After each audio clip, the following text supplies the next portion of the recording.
Christianity symbol. ఇప్పుడు సిలువ. ఓకేనా? కానీ స్టార్టింగ్ డేస్ లో క్రిస్టియానిటీకి సింబల్ ఏంటంటే చేప, ఫిష్ అన్నమాట. అది ఏంటి, ఇట్లా ఈ డైరెక్షన్ ఉండే ఫిష్ అన్నమాట. ఎందుకంటే ఈ లోక ప్రవాహంలో మేము కొట్టుకెళ్ళిపోయాం కాదు అని చెప్పాలి. అయితే రోమన్స్ క్రైస్తవుల్ని హింసిస్తా ఉన్నప్పుడు గుహల్లోనూ సీక్రెట్ దేశాల్లో దాక్కొని ఆరాధన చేసుకోవాలి. అప్పుడు వాళ్ళు సిలువని గోడ మీద చెక్కునేవారు అనమాట. ఫిష్ని, సిలువని గోడ మీద చెక్కునేవారు. అలా రోజులు గడిచే కొద్ది సిలువ మనకి సింబల్ గా మారింది. క్రైస్తవ్యం అంటే ఎవరికైనా గుర్తొచ్చేది సిలువ అన్నమాట, క్రాస్. ఓకేనా? అయితే ఆ క్రాస్ అనేది ఒక ఫ్యాషన్ అయిపోయింది. సంఘాల పైన పెడతారు, లేకపోతే మెల్లో లాకెట్ కింద వేసుకుంటారు, ఉంగరాల పైన క్రాస్ అని చెప్పుకుంటారు కదా. కొంతమంది డైరెక్ట్ గానే ఫిజికల్ గా సిలువ వేసుకుంటారు అన్నమాట. ఇప్పుడు కూడా గుడ్ ఫ్రైడే అన్నాడు. అయితే మరి మనం సిలువని అట్లాగే చూడాలా, దాని కొరకైనా అనేది మనం ఈ రోజు ఆలోచించడానికి ప్రయత్నించాలి. ఈ రోజు నా అంశం ఏంటంటే, సిలువను చూస్తే మనకి మూడు అర్థం కావాలి. సిలువను చూసినప్పుడు మనకి 3 థింగ్స్ అర్థం కావాలి. నెంబర్ 1, దేవుడి ప్రేమ ఏంటో మనకు అర్థం కావాలి. నెంబర్ 2, దేవుని పరిశుద్ధత ఏంటో అర్థం కావాలి. నెంబర్ 3, ఈ లోకం ఎంత నీచమైందో అర్థం కావాలి. 3 విషయాలు ఈరోజు మనం చూడడానికి ప్రయత్నించాలి. చిన్న ప్రార్థన చేసుకుందాం. ప్రభువా, మీకు వందనాలైనా మరొక్కసారి మేమందరం కలిసి మీ పాదాల దగ్గరకు వచ్చాం. దేవా, మీ వాక్యం దగ్గరికి, మీ శిలువ దగ్గరికి మేమందరం రావాలని, మీ శిలువను గురించిన విషయాలు మేము నేర్చుకోవాలని మేము ఆశపడతా ఉన్నాం ప్రభా.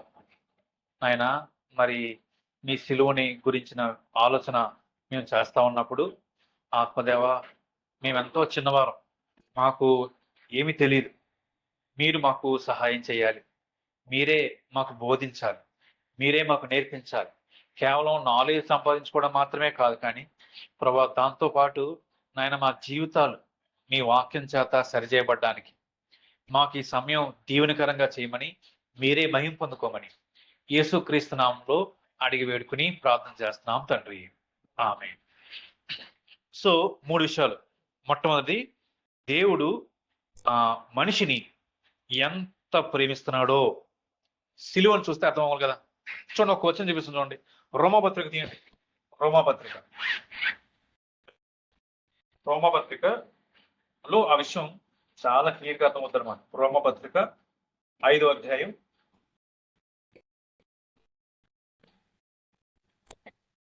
8వ వచనం చూడండి. అయితే దేవుడు మన ఎడల తన ప్రేమను వెల్లడిపరుచుతున్నాడు.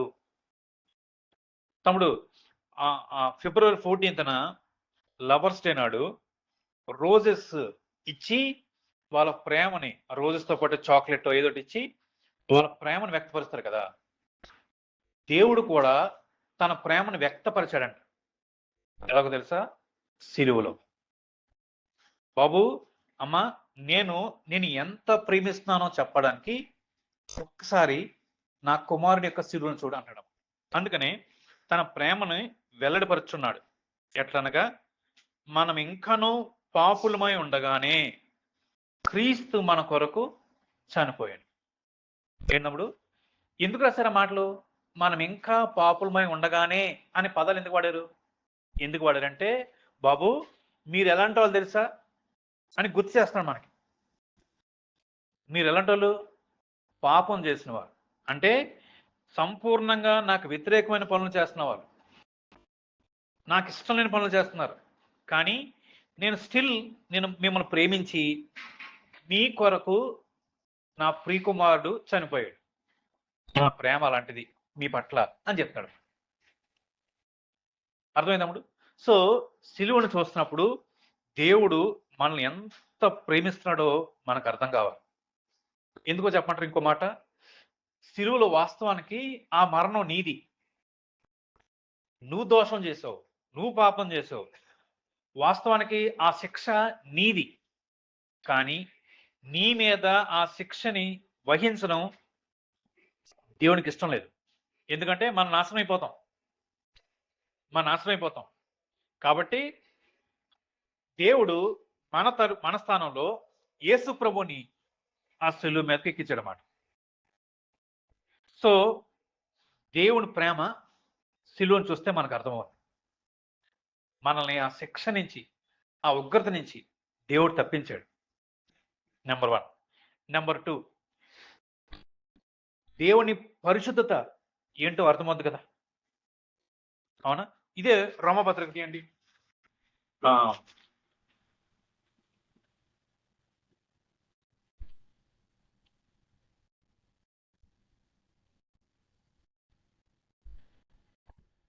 8వ అధ్యాయం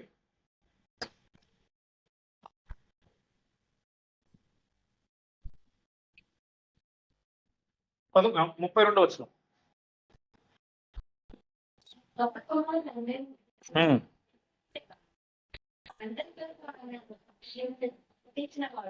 ఈ తమ్ముడు ఏం చెల్లి, దేవుడంట మనందరి కొరకు తన సొంత కుమారుని అప్పగించడానికి వెనకాడలేదంట. ఎందుకో తెలుసా? ఎందుకంటే అరే శిలువ మీద చనిపోయేది నా సొంత కుమారుడు కదా, అంత శిక్షించలేను నేను, ఆయన అంటే నాకు చాలా ఇష్టం అని దేవుడేమి శిక్షను తగ్గించలే. ప్రమాదం అవుతున్నప్పుడు ఇప్పుడు మన అనేవాడికి మనం ఎలా చూస్తాం? ఎంత ఫేవర్గా చూస్తాం, అవునా? కానీ దేవుడు శిలువ మీద వేలాడుతుంది సాయి కాదు, సాయినైతే నాశనం చేసేయాలి. కానీ ఏ పాపం ఎరగన నా ప్రియకుమారుడే, ఈయన ఎలా శిక్షించను అని వెనకాలేదంట. ఎందుకంటే ఆ శిలువ మీద నా పాపం మోపబడింది, భరిస్తుంది ఆయన కుమారుడైనా, నా పాపానికి శిక్ష వేయాలి కాబట్టి నాకు రావాల్సిన సమస్త శిక్షని ఆయన కుమారు మీద మోపేశాడు అన్నమాట. అలా ఈ లోకంలో ఉన్న ప్రజలందరి పాపం ఆయన మీద మోపాడు. ఎంత పెద్ద శిక్ష పడాలి, కానీ దేవుడేం వెనకాలే, శిక్షించాడు. ఎంత శిక్ష పడాలో, ఎంత ఉగ్రత చూపించాలో అంత ఉగ్రత ఆయన ప్రియకుమారు మీద మోపాడు. రెండోది, చెయ్యి విడిచేశాడా? అరే నా కుమారుడి చెయ్యి నేను ఎలా విడవాలి అనుకున్నాడా? అనుకోలే. ఎందుకు తెలుసా? ఇప్పుడు ఆయనకి జడ్జిమెంట్ జరుగుతూ ఉంది, ఆయనకి తీర్పు తీర్చబడతా ఉంది. కాబట్టి ఈయన పరిశుద్ధుడు కాబట్టి ఆయన చేయిని విడవాల్సి వచ్చింది. సో క్రాస్ను చూస్తే దేవుడు పాపంతో రాజీ పడేవాడు కాదు అని మనకు అర్థమవుతుంది. ఆయన పరిశుద్ధుడు. మొట్టమొదటిదేమో ఆయన ప్రేమ గలవాడు మన మీద, రెండోది ఆయన పరిశుద్ధుడు అనే విషయం అర్థమవుతుంది. మూడోది శిలువను చూస్తే ఈ లోకం ఎలాంటిదో కూడా మనకు అర్థం కావాలి. ఈ లోకం ఎలాంటిదో కూడా మనకు అర్థం కావాలి. చూడండి, దాని వరకు గలతీయులకు రాసిన పత్రిక తీయండి. గలతీయులకు రాసిన పత్రిక 6వ అధ్యాయం. గలతీయులకు రాసిన పత్రిక 6వ అధ్యాయం 14వ వచనం.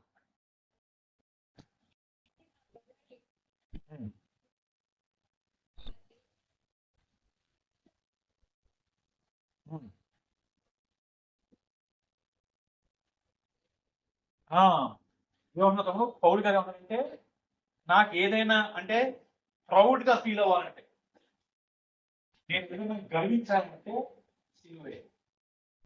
గర్వించాలంటే విషయం ఏమీ లేవు. ఏమంటే లోకానికి నేను లోకానికి సిలువ వేయబడ్డాము. మూడో అంశాన్ని చూస్తాం మనం. మూడో అంశం ఏంటంటే, సిలువను చూసినప్పుడు ఈ లోకం ఎలాంటిదో కూడా మనకి అర్థమవుతుందని చూస్తున్నాం మనం.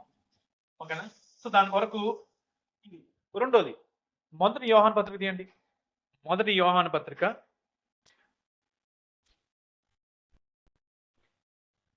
2వ అధ్యాయం.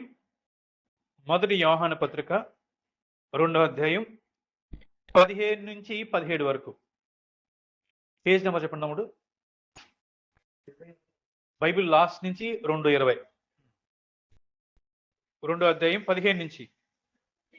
ఈ లోకమునైనను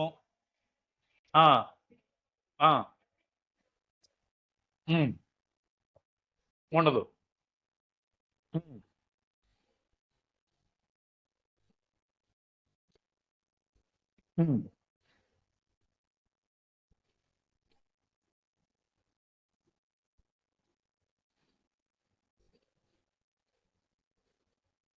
చాలు తల్లి. ఇప్పుడు ఏమంటారంటే తమ్ముడు, ఈ వచ్చిన భాగం ఏమంటారంటే లోకానికి దేవునికి సంబంధం లేదు. నెక్స్ట్, ఈ లోకాన్ని ప్రేమించేవాడు దేవుణ్ణి ప్రేమించలేడు. నెక్స్ట్, ఈ లోకంలో ఉన్నదంతా ఏంటంటే శరీరాశ, నేత్రాశ, జీవపుటము. నెక్స్ట్, లోకము దాని ఆశ గతించిపోతుందంట. తమ్ముడు జాగ్రత్తగానండి.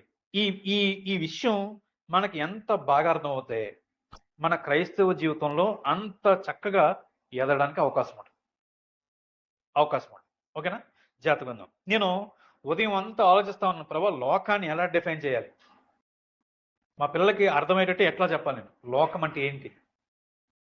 లోకం అంటే ఈ మట్ట? బైబిల్లో చెప్తున్నాం లోకం అంటే ఈ మట్టి గురించే మాట్లాడుతున్నారు, దేశాల గురించే మాట్లాడుతున్నారు? కాదు, ఒక వ్యవస్థ గురించి మాట్లాడుతున్నారు అన్నమాట. ఏంటి ఆ వ్యవస్థ? నేను అట్లా రాసుకున్నాను. ఆ వ్యవస్థలో అంట మనిషే కేంద్రంగా, మనిషే అంతిమ అధికారంగా, దేవునికి బయట, దేవునికి వ్యతిరేకంగా, దేవునికి ఏమాత్రం స్థానం ఇవ్వని సాతాన అధికారం క్రింద ఉండే వ్యవస్థని చెప్తాం. ఎంతమంది డెఫినేషన్ అంటే ఏది మిస్ అవ్వకూడదు, ఈ లోకం గురించిన కంప్లీట్ పిక్చర్ రావాలని ఇది రాశాను. మళ్ళీ చదువుతాను, జాగ్రత్త గురించి స్లోగా చదువుతాను. మనిషే కేంద్రం అంట. అంటే మ్యాన్ ఈజ్ ద సెంటర్.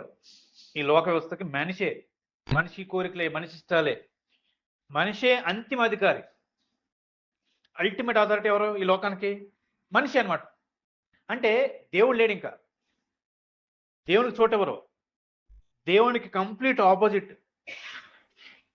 ఎవరు అండర్లో ఉంటారు? ఇదంతా సాతాన్ అండర్లో ఉండే ఈ వ్యవస్థని దేవుడు లోకము అని పిలుస్తున్నాడు. ఓకే తమ్ముడు, అర్థమైందా? ఇప్పుడు ఎంతోమంది విద్యావంతులు లేరు ఈ లోకంలో? అంటే ఈ వ్యవస్థలో లేరా? ఉన్నారు. ఎంతో మంది శాస్త్రవేత్తలు ఉన్నారు, ఎంతో మంది దాని ఏమంటారు జ్ఞానవంతులు ఉన్నారు, దైవ భయం కలిగిన వారు ఉన్నారు, భక్తి ఉన్న వాళ్ళు ఉన్నారు, తర్వాత ధనికులు ఉన్నారు, చాలా మంది ఉన్నారు. ఓకేనా? అయితే ఈ లోకం ఎట్లా ఉంటుంది? విద్య లోకాన్ని మార్చలేదు, ధనం లోకాన్ని మార్చలేదు, సంస్కృతి లోకాన్ని మార్చలేదు. అందుకనే మనం బయటికి వెళ్ళేటప్పుడు తాళం వేస్తాం. ఎందుకని? బండి పార్క్ చేసుకున్న తర్వాత తాళం వేస్తాం. ఎందుకని? మరి అందరూ చదువుకునే వాళ్ళు కదా, కామన్ సెన్స్ ఉండాలని వదిలేస్తాం. మనం వదిలేస్తామా? వదలం అన్నమాట. ఈ లోకం అలాంటిది. మనిషే కేంద్రంగా ఉంటాడన్నమాట. వాడి చుట్టే తిరగాలి, వాడే ప్రధానమైన వాడు అన్నట్లుగా బ్రతుకుతారన్నమాట ఈ లోకం.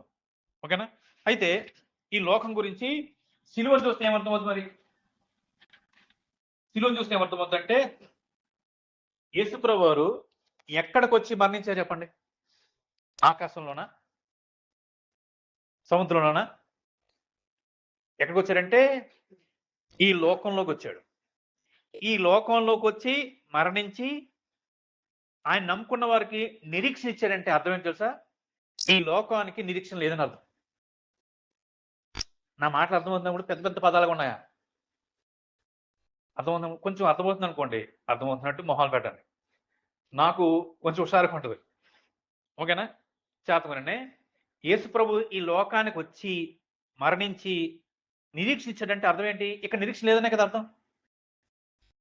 నిరీక్షణ ఇవ్వడానికి పైనుంచి రావాల్సి వచ్చింది ఆయన. సో సిలువను చూస్తున్నప్పుడు మనకి ఏమర్థం అవ్వాలంటే దేర్ ఇస్ నో హోప్, నిరీక్షణ లేదు. ఈ లోకానికి నిరీక్షణ లేదు. జాగ్రత్తగానండి. సాతాను అధికారం కింద మనిషే కేంద్రంగా చేసుకుని దేవునికి వ్యతిరేకంగా నడుస్తున్న ఈ వ్యవస్థ, సిస్టమ్, దానికి నిరీక్షణ లేదు. ఓకేనా? అది రాను రాను దాని యొక్క స్వభావం, చెడ్డతనం బయట పెట్టుకుంటూ ఉంటుంది. పాము ఉబ్బసం కక్కడం చూసారా మీరు? ఎప్పుడైనా విన్నారా? విషం కక్కుతుంటారు కదా. అట్లాగా లోకం రాను రాను తనలో ఉన్న విషయాన్ని కక్కుతుంది తప్ప లోకం ఎప్పుడు మారదు. లోకాన్ని మార్చడానికి యేసుప్రభు రాలేదు బాబు, గుర్తుపెట్టుకోండి. లోకాన్ని మార్చడానికి యేసుప్రభు ఈ లోకానికి రాలేదు. లోకం ఆ వ్యవస్థలో ఇరుక్కుపోయిన మనుషుల్ని మార్చడానికి యేసుప్రభు ఈ లోకానికి వచ్చాడు. ఈ లోకంకి వచ్చాడు. సో తమ్ముడు, లోకం ఎప్పుడు మంచిగా మారదు. లోకం, ఈ మాటలు గుర్తుపెట్టుకోవాలి, లోకం ఎప్పుడు మంచిగా మారదు. మంచితనం ఈ లోకంలో లేనే లేదు. సో యేసు ప్రభు ఈ లోకానికి రావాల్సి వచ్చిందనమాట. మరణించాల్సి వచ్చింది. సో మనం గుర్తుపెట్టుకోవాల్సిన మొట్టమొదటి మాట ఏంటంటే, లోకం ఎప్పుడు మంచిగా మారదు, దానికి నిరీక్షణ లేదు. ఇంకా ఇది మారుతుంది, భవిష్యత్తులో అయినా బాగుంటుందేమో, లేదు. మీకు చూడండి, రోజులు గడిచే కొద్ది మనుషుల యొక్క ప్రవర్తన మారిపోతూ ఉంది. ఇంకా చెడ్డతనం పెరిగిపోతూ ఉంది. ఒకప్పుడు ఒక చిన్న ఉదాహరణ చెప్తాను. ఒకప్పుడు ఎక్కడో చూసేవాళ్ళం డ్రగ్స్, ఇప్పుడు చాక్లెట్లో పెట్టి అమ్ముతున్నారు డ్రగ్స్. స్కూల్ పిల్లలకి. ఒకప్పుడు ఎప్పుడో వినేవాళ్ళం రేప్ కేసులు, ఇప్పుడు 6 నెలలు పాప. ఒకప్పుడు అమ్మా నాన్నంటే భయం, గౌరవం ఉండేది. సెల్ ఫోన్ లాక్కున్నానని చంపాడు. గేమ్స్ ఆడద్దని చెప్పినందుకు చంపాడు. మీరు చూస్తున్నారా? అంటే 5-6 తరగతి చదువుకున్న అబ్బాయిలు 3వ తరగతి చదువుకున్న అమ్మాయిని పాడు చేయడం. మీరు వింటున్నారా? లోకంలో ఏం జరుగుతున్నాయో చూస్తున్నారా?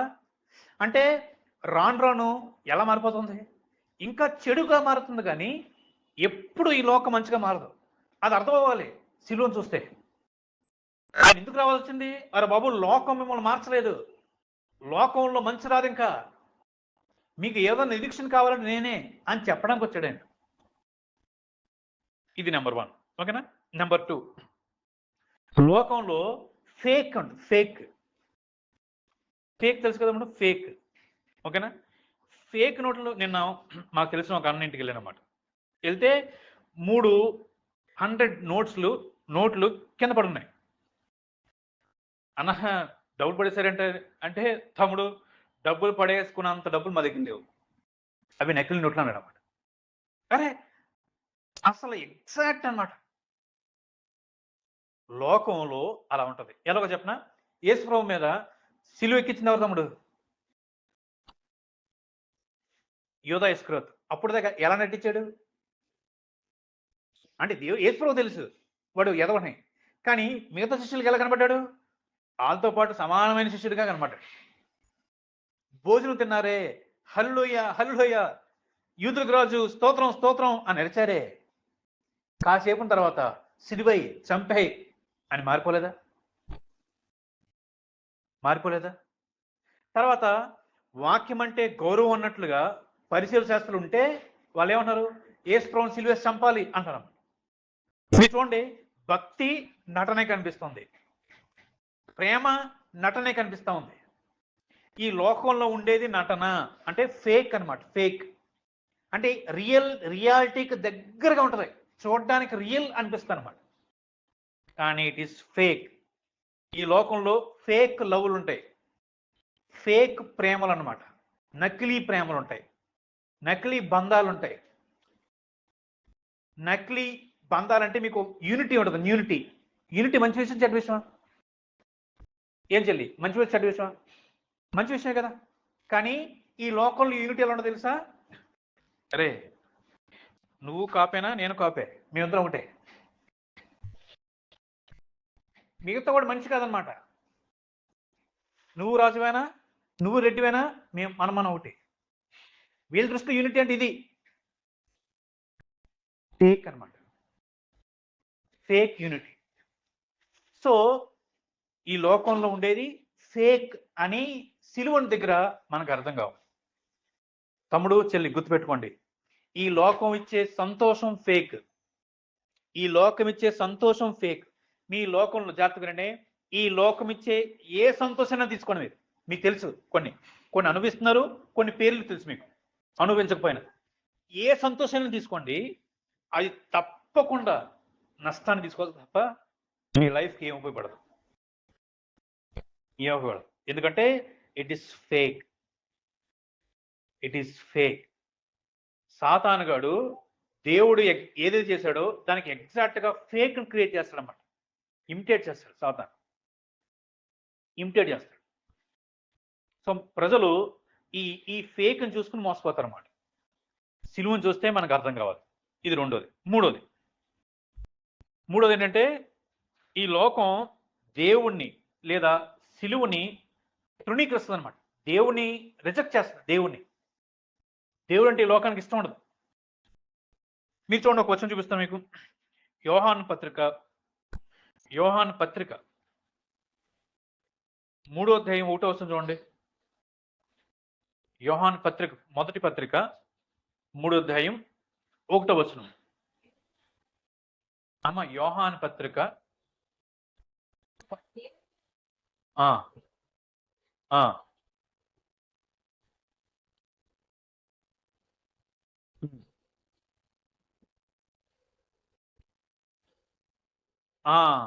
లోకం మనల్ని ఎరగదు. ఎందుకని? లోకానికి దేవుడు తెలియదు, నేను చెప్తున్న మాటలు కదా తమ్ముడు, స్వయంగా దేవుడు రాయించిన మాట. లోకానికి దేవుడు తెలియదు.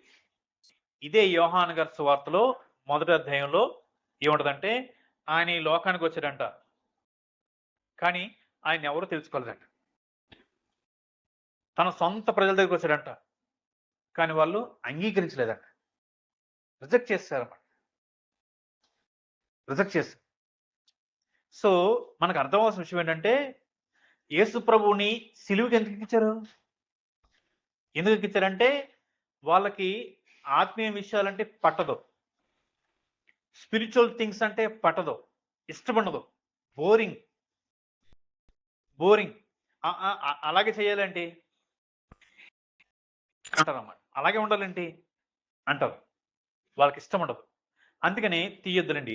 మొదటి కొరింథీ పత్రికలో మొదటి అధ్యాయంలోనే పౌలు గారు ఏమంటారంటే, నశించుతున్న వారికి అంటే ఈ లోకస్తులకి సిలువంట వెర్రితనం అంట. ఏంటమ్మా? వెర్రితనం. రక్షించబడుతున్న మనకి అంటే దేవుని బిడ్డలకి అది దేవుని శక్తి అంట. జాగ్రత్తగానే. అందుకని లోకస్తులకి యేసు అంటే గిట్టదు, ఆయన సిలువ అంటే ఇష్టం ఉండదు. సిలువలో ఆయన చచ్చిపోతే నీకు రక్షణ ఏంట్రా బాబు? ఆయన చచ్చిపోయాడు, ఆయనే బతికించలేకపోయాడు, ఆయనే కాపాడుకోలేకపోయాడు, నీకేం రక్షిస్తాడు అంటది ఈ లోకం అనమాట. సో లోకం సిలువ చూస్తే మనకి ఏమర్థం అవ్వాలంటే దేవుణ్ణి తృణీకరించేది అని మనకు అర్థం కావాలి. ఓకే, ఇది మూడోది. నెక్స్ట్ నాలుగోది లోకానికి తీర్పు ఉంది. ఏంటమ్ముడు చెల్లి? లోకానికి తీర్పు ఉంది. నెక్స్ట్ లోకం నాశనం అయిపోయి, ఇందాక మనం చదువుకున్నాము యోహాను పత్రికలో ఏముంది? లోకము దాని ఆశ ఏమవుతాయి? గతించిపోతాయి, డిస్ట్రాక్ట్ అయిపోతాయి అన్నమాట, పాడైపోతాయి, నాశనం అయిపోతాయి. లోకము దాని ఆశ గతించిపోద్ది అనమాట, గతించిపోద్ది. దేవుడు ఈ లోకానికి తీర్పు తీరుస్తున్నాడు. చూడండి ఒకసారి రోమపత్రిక తీయండి, ఖచ్చితంగా చూస్తేనే మనకి బాగా అర్థమవుతుంది. రోమపత్రిక తీయండి, మొదటి అధ్యాయం 18వ వచనం. రోమపత్రిక మొదటి అధ్యాయం 18వ వచనం. దుర్నీతి చేత సత్యాన్ని అడ్డగించు మనుష్యుల యొక్క మాట వింటారా? అవి మన లోకంలో చూస్తున్నాం. దుర్నీతి చేత సత్యాన్ని అడ్డగించడం అంటే దేవుడు రిజెక్ట్ చేయడం అనమాట. ఇందాక చెప్పుకున్నాం. మనుషుల యొక్క అంటే మ్యాన్ సెంటర్డ్ అనమాట. మనుషుల యొక్క చదువులు మనుషుల యొక్క భక్తిహీనత, దుర్నీతి మీదనో దేవుని కోపం పరలోకం నుండి బయలుపరచబడుచున్నది. స్టిల్ కంటిన్యూస్ టెన్స్ అది. ఇప్పటికీ జరుగుతున్నది. దేవుని కోపం బయలుపరచబడుచున్నది. తమ్ముడు, ఈ లోకం చూడడానికి చాలా రంగులు కనిపిస్తుంది, చాలా అందంగా కనిపిస్తుంది, చాలా అట్రాక్టివ్ కనిపిస్తుంది. నీ మనసుకి, నీ దేహానికి చాలా సంతోషాన్ని, ఆనందాన్ని ఇచ్చే విధంగానే కనిపిస్తుంది. కానీ గుర్తుపెట్టుకో, దానికి తీర్పు ఉంది. తీర్పు ఉంది. ఇందాక మనం మొదటి యోహాను పత్రికలో ఏమని చదువుకున్నామంటే, లోకము దాని ఆశ గతించిపోను, దేవుని చిత్తం చేయవాడు నిరంతరం నిల్చును. అంటే చేయకపోతే ఏమవుతాయి? దేవుని చిత్తం చేయవాడే నిరంతరం నిల్చును. అంటే దానికి ఆపోజిట్ ఏంటి?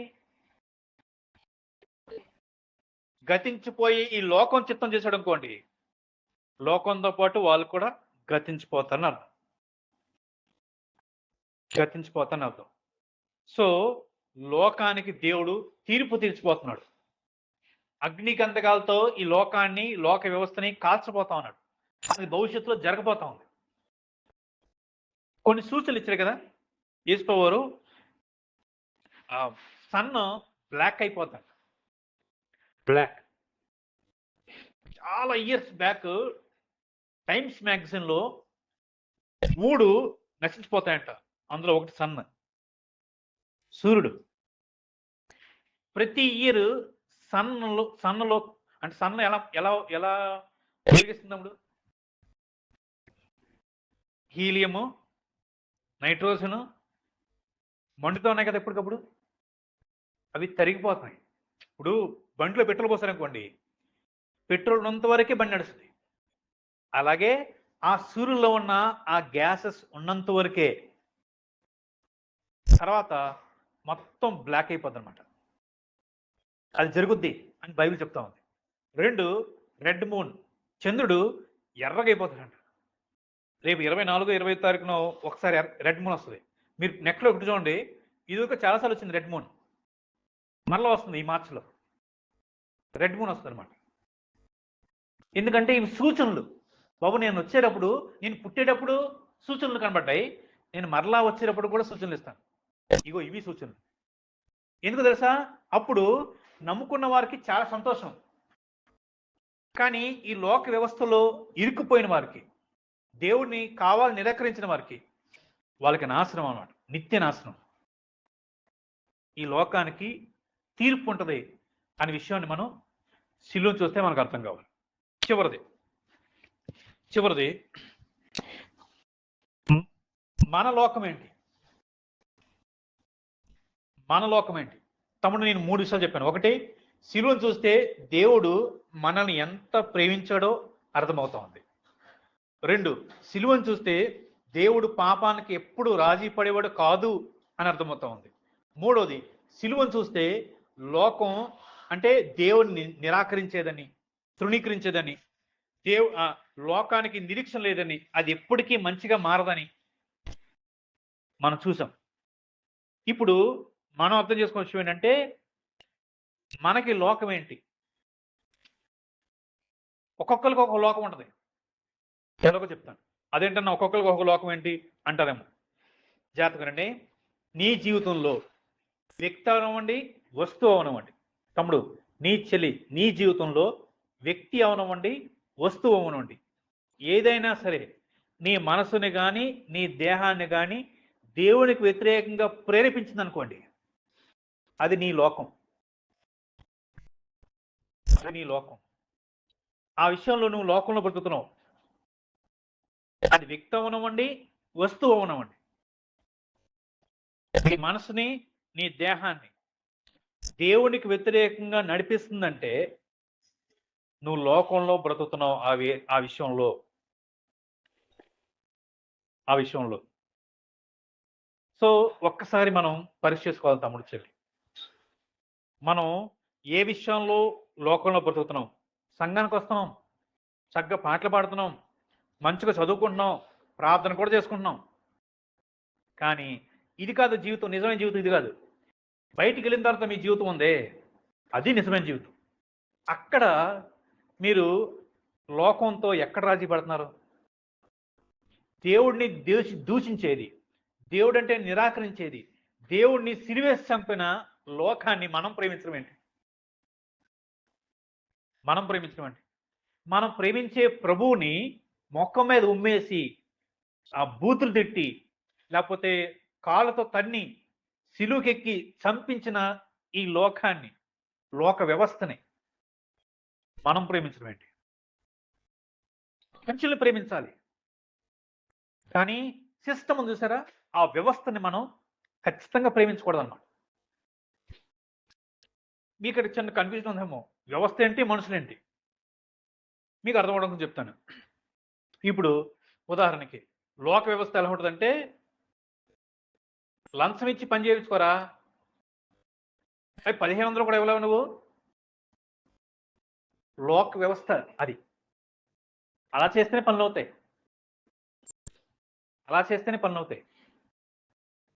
ఓకేనా? రెండోది, కట్నం తీసుకుని పెళ్లి చేసుకోరా,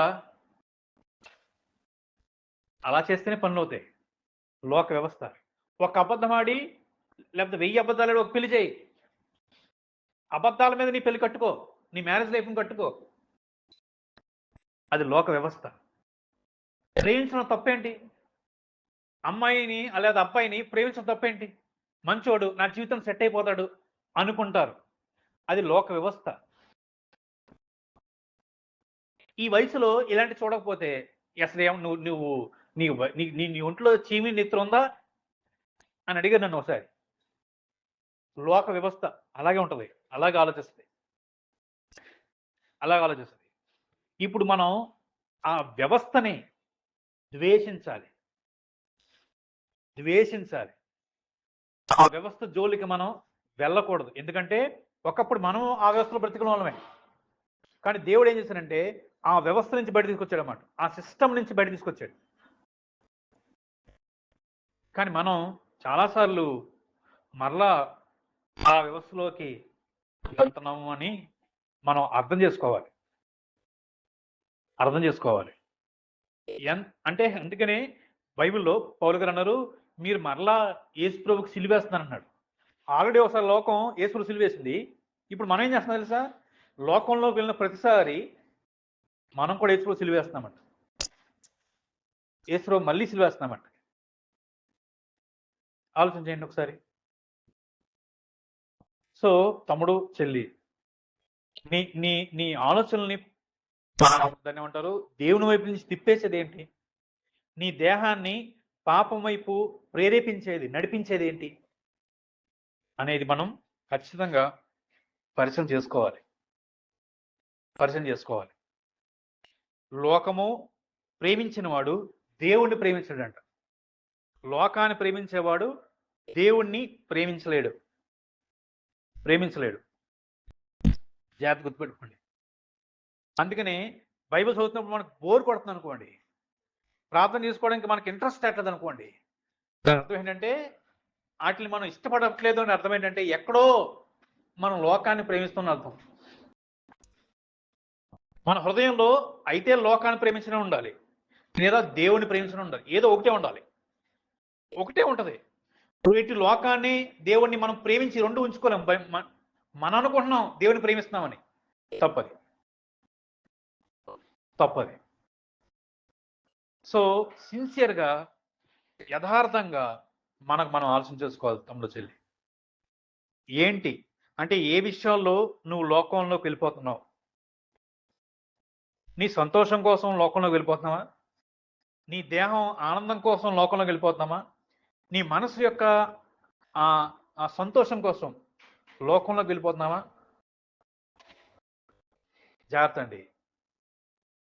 జాగ్రత్త. పిండి అంతట్లో చిన్న ముద్ద చాలు, పులిసిపోయిన పిండి చిన్న ముద్ద చాలు, అంత పిండిని కూడా పులుపు చేసేస్తుంది. ఎంత పెద్ద నావైనా సరే చిన్న రంధ్రం చాలు, నావ మునిగిపోవడానికి. అలాగే మన ఆత్మీయ జీవితం కుప్పగొలిపోవడానికి చిన్న పాపం చాలు. దేవుడి నుంచి వచ్చే ఆశీర్వాదాలని అడ్డుకోవడానికి చిన్న పాపం చాలు. దేవుడి దగ్గరికి మన పాపాలు వెళ్ళనివ్వకుండా అడ్డుకోవడానికి చిన్న పాపం చాలు. దేవుడి దృష్టిలో అయితే ఏ పాపమో చిన్నది కాదు. మనకు అర్థం అవడం కోసం చెప్తున్నాను. చిన్నది చాలు. చిన్నది చాలు. సో ఈ ఆదివారం ఈ లెంట్ డేస్‌లో యేసు ప్రభు శిలువని గుర్తు చేసుకున్న మనం అర్థం చేసుకోవాలి. ఇంతగా లోకం ఆయన ద్వేషించి, ఇంతగా ఆయన సిలువ